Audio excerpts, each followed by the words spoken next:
ભરૂચના આમોદ નગરપાલિકાની આજરોજ કારોબારી સભા મળી હતી, જેમાં વર્ષ 2025થી 26નું અંદાજપત્ર સર્વાનુમતે મંજૂર કરવામાં આવ્યું હતું. તેમજ જુલાઈ 2024થી ડિસેમ્બર 2024 સુધીના આવક-જાવકના હિસાબો સર્વાનુમતે મંજૂર કરવામાં આવ્યા હતા. તેમજ કારોબારી બોર્ડની મંજૂરીની અપેક્ષાએ ટેન્ડર મંજૂર કરવાનું હુકમને બહાલી આપવામાં આવી હતી.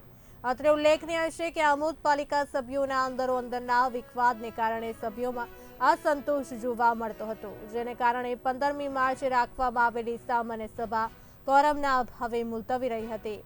ત્યારે સભ્યોના અસંતોષ બાબતે જિલ્લા ભાજપ પ્રમુખ પ્રકાશ મોદી તથા ભરૂચના પ્રભારી અશોક પટેલે આમોદ પાલિકાના ભાજપના સભ્યોને જિલ્લા ભાજપ કાર્યાલય ખાતે બોલાવી શિસ્તના પાઠ ભણાવ્યા હતા. તેમજ ધારાસભ્ય ડી.કે. સ્વામી અને આમોદ શહેર ભાજપ પ્રમુખ મિથુન મોદીએ આમોદ ભાજપ કાર્યાલય ખાતે બોલાવી ભાજપના સભ્યોનો અસંતોષ ડામવા 3 કલાકની મેરેથોન બેઠક કરી હતી, જેથી ભાજપના સભ્યોનો અસંતોષ શાંત થતા આજરોજ કારોબારી અધ્યક્ષ ગીતાબેન પટેલના અધ્યક્ષસ્થાને મળેલી સભામાં ભાજપના 5 સદસ્યો અક્ષર પટેલ, રશ્મિકા પરમાર, મહેશ પટેલ, વિનોદ પટેલ સહિતના સભ્યો ઉપસ્થિત રહ્યા.